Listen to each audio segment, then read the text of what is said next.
Once upon a time, not so long ago, humans were at the mercy of nature. Disease, famine and war were constant threats, but slowly, steadily, humanity used its unique gift intelligence to change its fate. We discovered medicine, agriculture and built civilizations. We conquered famine, plague and even tamed the forces of nature. For the first time in history, our biggest problems weren't plagues or wars, but boredom and existential angst. This is where our story truly begins. Having conquered the outside world, humanity turned its attention inwards to the final frontier, ourselves. We began to imagine a future where death is optional, intelligence is limitless, and happiness is a matter of programming. This is the dawn of Homo Deus, the human god. At the heart of this new era lies the incredible power of algorithms. These complex mathematical formulas are more than just lines of code. They are the invisible hands shaping our world. They curate our news feeds, recommend our next purchase, and even predict our future actions with startling accuracy. From Google's search engine to Netflix's recommendation algorithm, we are surrounded by these digital oracles, whispering suggestions and influencing our decisions. They learn from our every click, every like, and every purchase, constantly evolving and growing more sophisticated. But this dependence comes at a cost.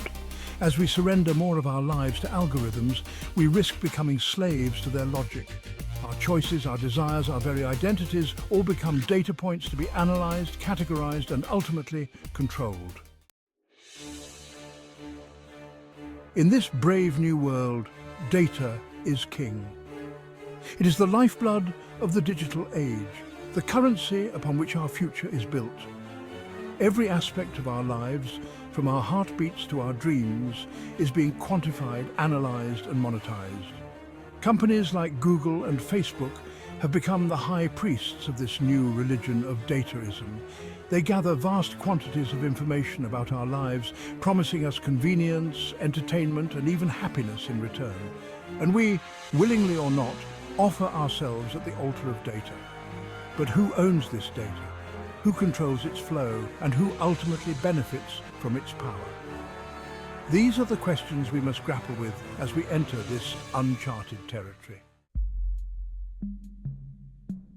Dataism, as Harari calls it, goes beyond mere data collection. It's a fundamental shift in our understanding of the universe and ourselves. In the dataist worldview, everything is reducible to data processing systems, from our brains to our societies. Life itself becomes an algorithm, a complex dance of information processing. Emotions become biochemical algorithms. Free will becomes an illusion. And the meaning of life?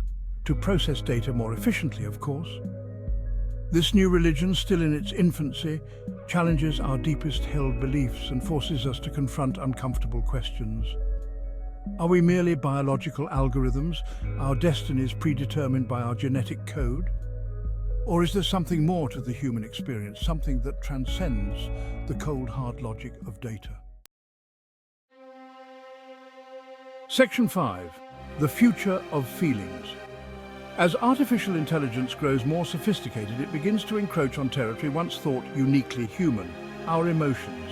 Machines are learning to recognize, interpret, and even mimic human feelings with uncanny accuracy.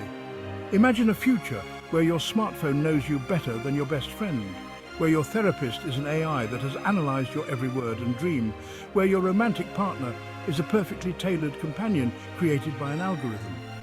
This future raises profound questions about the nature of love, empathy, and connection.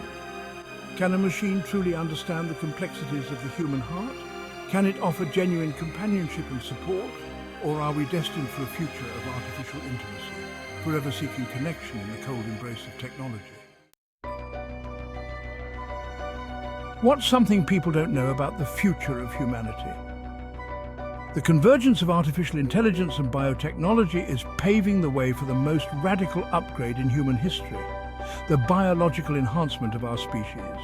From gene editing to brain-computer interfaces, we are on the verge of transcending our biological limitations and entering a new era of transhumanism. Imagine a future where genetic diseases are eradicated before birth, where our cognitive abilities are enhanced beyond our wildest dreams, where our lifespans are extended indefinitely. This is the promise and the peril of transhumanism. But such power comes with immense responsibility.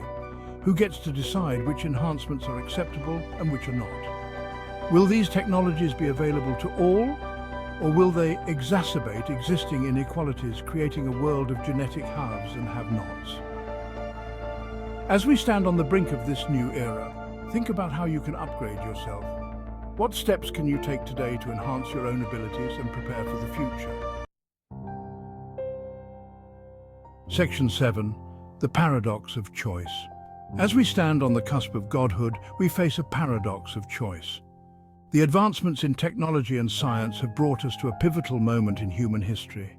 The very technologies that promise to liberate us from disease, scarcity, and even death also threaten to render us irrelevant. These innovations, while groundbreaking, come with their own set of challenges and dilemmas.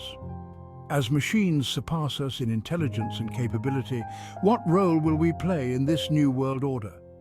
The rise of artificial intelligence and automation raises questions about our place in the future. This is the existential question haunting the future of Homo Deus. We must ponder our significance and purpose in a world increasingly dominated by our own creations. Will we become the architects of our own obsolescence, replaced by our own creations? Or will we find a way to coexist and thrive alongside these advancements? Or will we find new meaning and purpose in a world where our basic needs are met, free to explore the outer reaches of creativity, spirituality, and human connection? The potential for a renaissance of human expression and connection is immense. The future is not yet written.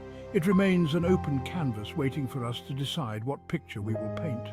It is a canvas upon which we, the human race, have the power to paint our own destiny. Our collective choices will shape the world of tomorrow. But to do so, we must first confront the profound ethical, philosophical, and societal implications of the choices we make today. Only by addressing these critical issues can we hope to navigate the paradox of choice and create a future that benefits all of humanity. Section 8. A new ethical landscape. The rise of Homo Deus necessitates a radical rethinking of our ethical frameworks. As we stand on the brink of a new era, the integration of advanced technologies into our daily lives demands a fresh perspective on morality and ethics. The traditional moral codes that have guided us for millennia are ill-equipped to deal with the challenges of artificial intelligence, genetic engineering, and the blurring lines between humans and machines. These ancient guidelines, while foundational, cannot address the complexities introduced by our technological advancements. We need a new ethical compass, one that is adaptable and forward-thinking, one that can guide us through the uncharted territory of the 21st century. This new compass must be robust enough to navigate the unknown, yet flexible enough to evolve with our ever-changing world.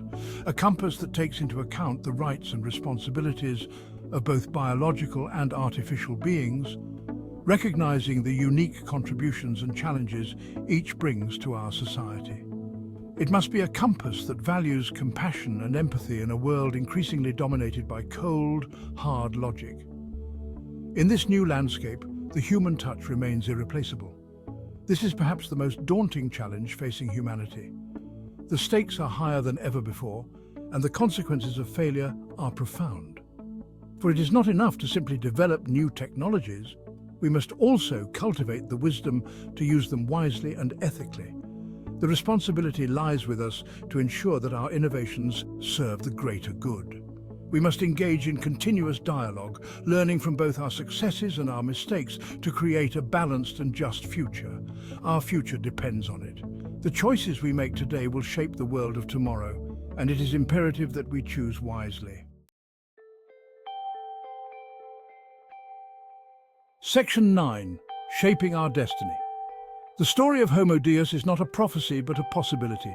It is a narrative that invites us to ponder the potential paths our future might take. It is a story about choices that we as individuals and as a species must make in the years to come. Every decision, big or small, contributes to the tapestry of our collective destiny. Will we use our newfound power to create a brighter future for all, harnessing technology and innovation for the greater good, or will we succumb to the temptations of greed, fear and hubris, allowing these darker forces to dictate our path? The future is not something that simply happens to us. It is a canvas waiting for our brushstrokes. It is something we create through our actions and our inactions. Every step we take, every lesson we impart shapes the world of tomorrow. It is time to reclaim our agency, to stand up and be counted, to engage in a meaningful dialogue about the kind of world we want to live in, and the values we hold dear, and the future we want to build. This dialogue is crucial, for it lays the foundation of our shared vision. The story of Homo Deus is ultimately a story about hope. It is a beacon that guides us through the uncertainties of the present. It is a reminder that we are not passive bystanders in the face of technological change. We are the architects of our own fate. We are active participants in shaping our own destiny. Our creativity, our resilience, and our unity will determine the outcome. The future is ours to create. Let us choose wisely, with compassion and foresight, for the generations to come.